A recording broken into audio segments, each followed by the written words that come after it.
This topic is loops, which are also called as repeating statements or iterative statements. That's the same thing. This topic plays a very key role in programming. And this is a new topic for the beginners, right? Like if you're coming from mathematics, mathematics doesn't have loops. So here you have to learn something new in programming. And this needs a lot of practice. What all the programs you learn here under this topic, you must practice all of them, and you should solve the challenges and the coding exercises you must do. If you are confident in this part of programming, then you can solve any problem if you have some knowledge about that problem. Now let us see what are the loops available in C++. C++ is having three types of loops: while loop, do while loop, for loop, and for each loop, right? Now in this video I'll be giving you introduction to the loops, and also I will be explaining these first two. Then in the next video we will see for, and for each we'll look at some other time. Now what are these loops? Let us understand from this flow chart. We have already written some flow charts. Now let us look at this flow chart, how it is working. I will trace it and show you. Starting point, and some input is taking, whatever the problem is, okay, some input it is taking. Then processing is done. After that, condition is checked. If the condition is true, then again it goes back here and processing is done.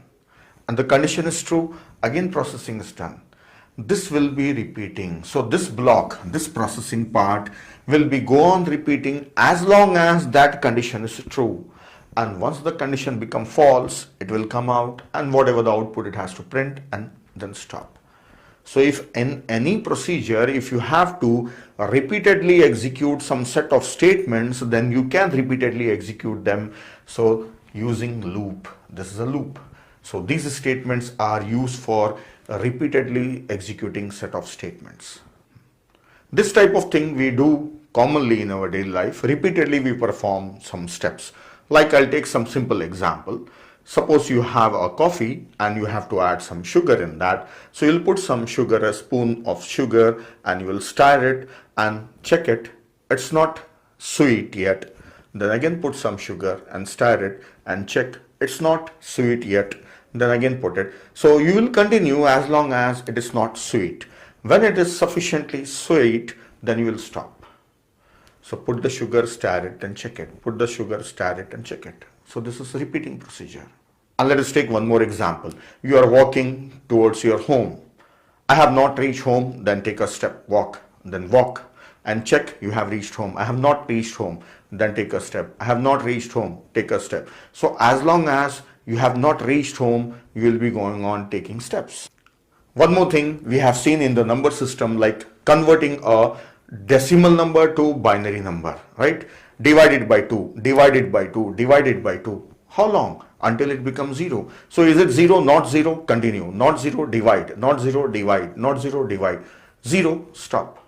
So that's how at many places we use repetition. So in computation also we use repetition. The example I gave you, converting into decimal to binary.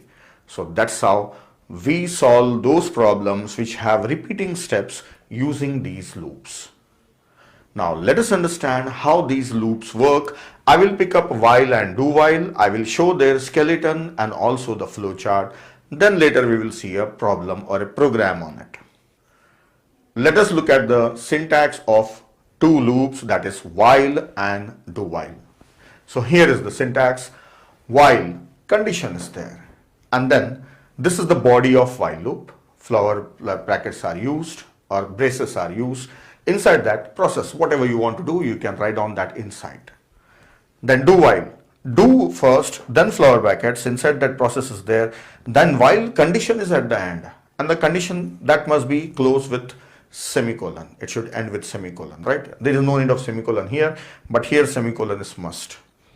So this is first checking the condition, then performing process. This is first processing and then checking the condition. This is the difference. So this is a minor difference. It's not a big difference. They are almost same. Mostly students get confused here. What's the difference? Which one to use? So it's not a big deal. You can use any one of the loop. Only the difference is this will first process, then check the condition. It means the difference is if already condition is false, then this will not execute. Here, if already condition is, suppose first time only the condition is false, then first it will execute, then check the condition. So it will execute minimum one time. This is the difference. Now, where to use them? Are there any different places to use? There's nothing like that.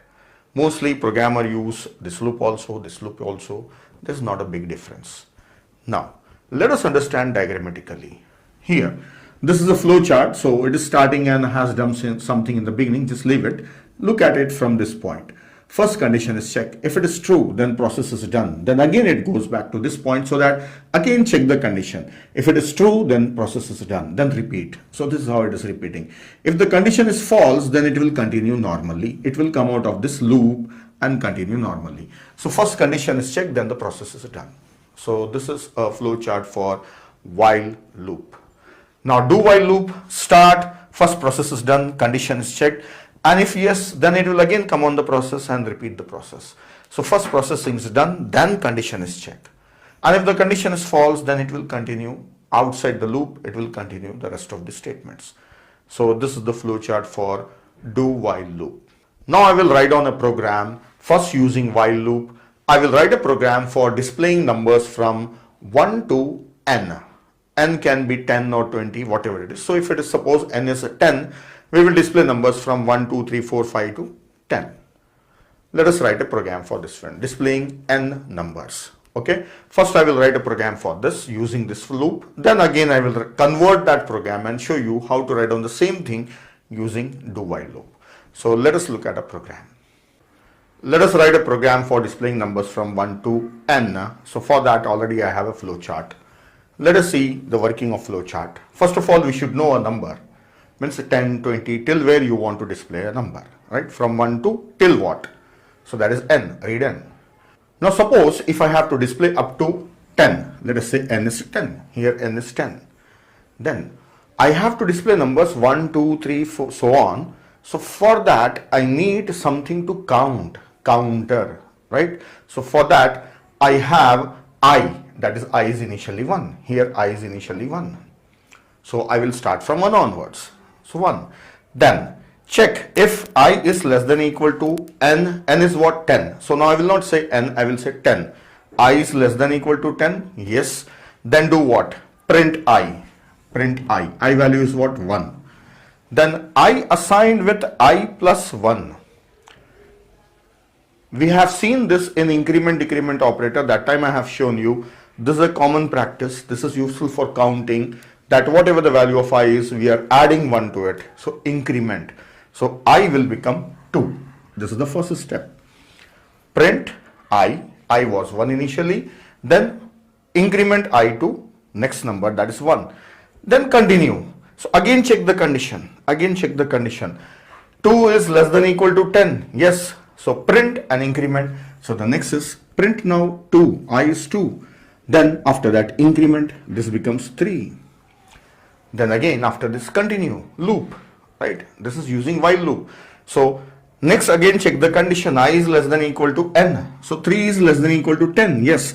So next step, print and increment. So now I will be repeating it, 3 and then it will become 4, then 4, then it will become 5. 5 is less than 10, so 5, then make 6. Then 6 is less than or equal to 10, so print 6 and make it 7. 7, then 8, then 8, then increment 9, then print 9, increment to 10. 10 is less than or equal to n, yes. So print, then increment 11. Now print and 11. This time I is less than or equal to 10, no, false. So stop. After this it will stop. So I have shown you the working of the flow chart. It's working like this. Now let us convert that flow chart into a program. See, for writing the programs like this, first of all you should figure out what you have to do. First you should do this. Then from this you get the idea of flow chart. You will not directly get the idea of flow chart. Work on this one. Prepare a table like this and try to work out what you want. Then based on this, this is the flow chart. Now from that flow chart I will write down a C++ program. So int main. Now inside this I need some variables. What are those? N and I. So I will declare those are integer type. So n and I. Now what is the first thing? enter a number and read a number. So C out, enter a number and read a number. C out, enter number, then C in, N. Now, initially I is assigned with 1. So I don't have to do it here. I can directly assign I is equals to 1 here. That is in the beginning. Next, check the condition and repeat the statement. So this is loop. So while loop, while, what is the condition in while? I is less than or equal to n, I is less than or equal to n. Then what is there inside the body of loop? Print I, then increment I. So print I, C out, I. Then I initially is 1, it will print 1, then 2 should come in the next line. So here I should write down and L. Then next statement is I plus plus. So instead of writing I, assign I plus 1, we have an increment operator I plus plus. This we can use. Even you can use plus plus I. Then after this, end of this one and end of the main function. So here you have to write down return 0, you know well. So this is the program for printing numbers from 1 to given number n. That's it.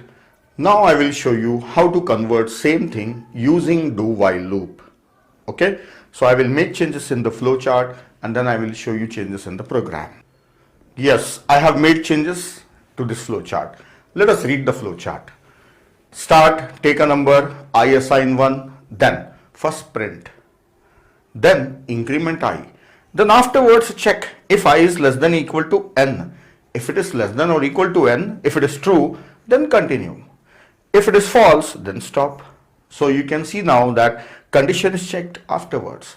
First, these two statements are done. So processing is done first. So we get the same result, same thing, everything. Just instead of writing while here, I have to write do. And here I should write down while I is less than or equal to n. That's all. So this is the program for do while loop for printing the numbers using do while loop. So that's easy. So there is no confusion. I'll tell you that always you can write a code using while loop also, do while loop also. Alright, same thing can be written. It's like a choice. Very rarely we come across that first we need to process, then check the condition. Very rare situations. So if you come across that situation, you will understand. Alright, that's all about this one. So I'll be giving you coding exercise for this. So you may have to write down only the loop part.